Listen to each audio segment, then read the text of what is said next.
행안부 업무 중에 지방 행정 재정과 관련해서는 우리 국민들이 모두 알고 있는 새만금 잼버리 파행 문제 발생했었죠.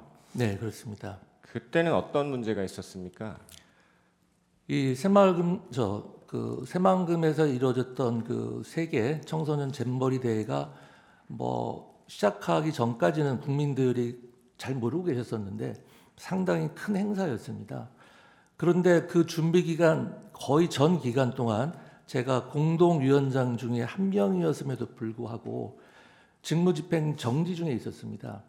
만일 그때 제가 직무집행 정지가 아니었으면은 현장에도 가보고 여러 가지 필요한 사항은 무엇인지, 뭐 부족한 점은 무엇인지 일일이 다 챙겼을 텐데 차관이 아까 말씀드린 바와 같이 자기 업무하기도 벅찬데 제 업무까지 하다 보니까 이 잼버리 업무를 거의 잘 챙기지 못한 것 같습니다.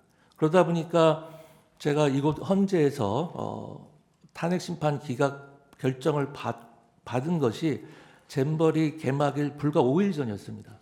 그래서 제가 기각 판결 받자마자 이 잼버리 현장을 가 보니까 정말 준비 상황이라든지 이런 것들이 참담한 상황이었습니다. 하지만 준비 기간이 거의 없었고 그나마 대통령께서 적극 지원을 해주시고 저희 행안부에서도 여러 가지 재정적 지원을 해서 뭐 우리나라 전 국민, 뭐 종교단체, 기업, 지자체 협력으로 그나마 큰 문제 없이 잼버리 문제를 잘 해결해 나갈 수가 있었습니다. 네. 다음으로 증인에 대한 2차 탄핵과 비상계엄에 대해서 질문드리겠습니다. 증인께서는 비상계엄 이후에 두 번째 탄핵 소추되셨죠? 그렇습니다. 그 사유는 무엇이었습니까? 뭐 내란에 동조했다는 건데요. 뭐 하도 황당해가지고 뭐 소추 사유는 읽어보지도 않았습니다. 증인은 사전에 대통령이나 국방장관으로부터 비상계엄에 관한 준비나 필요한 조치를 지시받은 적 있습니까? 전혀 없습니다.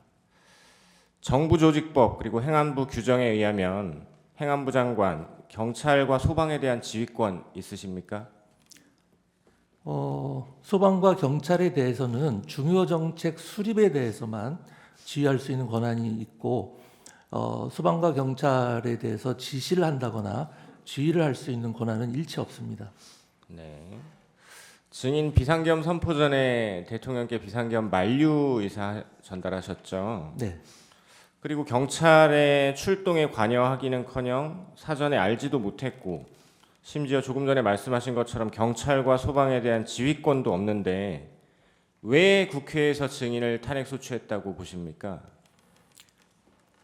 뭐 국회에서 뭐 무차별 탄핵 남발을 하는 것은 뭐 어제 오늘의 일이 아니고요.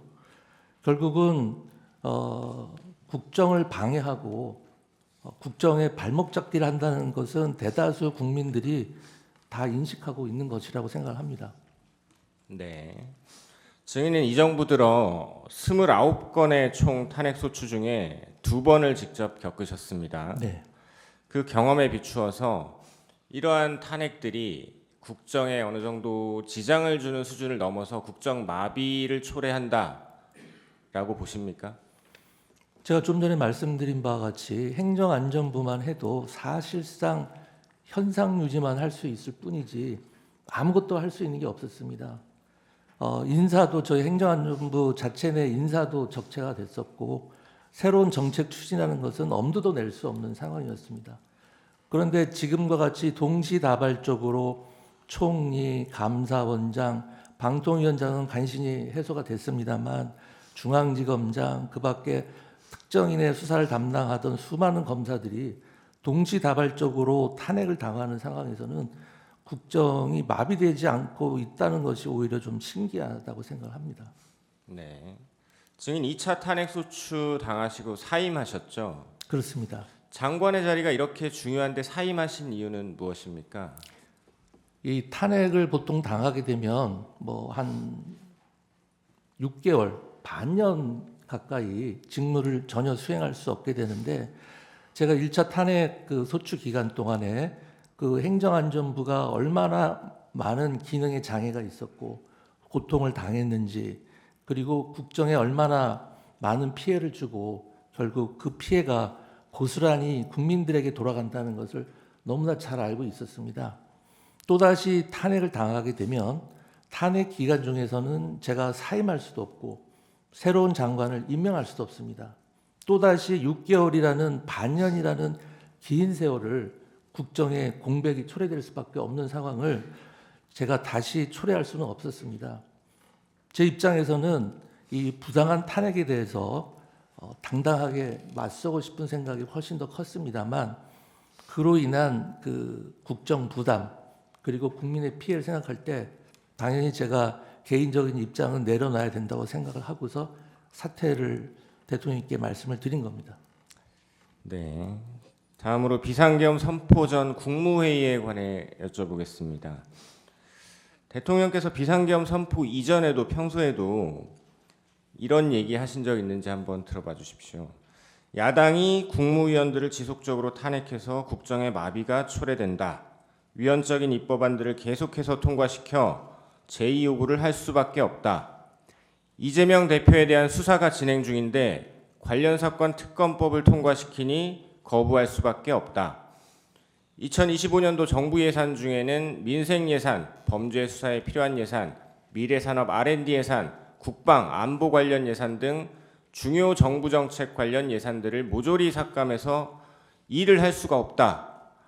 이런 문제점 토로하는 거 들어보셨습니까? 예, 통상 이제 국무회의를 일주일에 한 번씩 하는데 대통령께서는 격주 간격으로 주재를 하십니다. 그러면 국무회의 때 모두 말씀과 마무리 말씀이 있는데 모두 말씀은 그대로 방송에 담기기 때문에 모두 말씀 때는 그런 말씀을 안 하셨는데 보통 마무리 말씀은 이제 비공개 상황이기 때문에 그런 말씀을 자주 하셨고 각종 행사에 제가 수행하는 경우가 많았는데 그 행사 전후로 한 환담장이라든지 오만찬 자리에서 그런 말씀을 많이 하시면서 고충을 토로하신 적이 꽤 있습니다.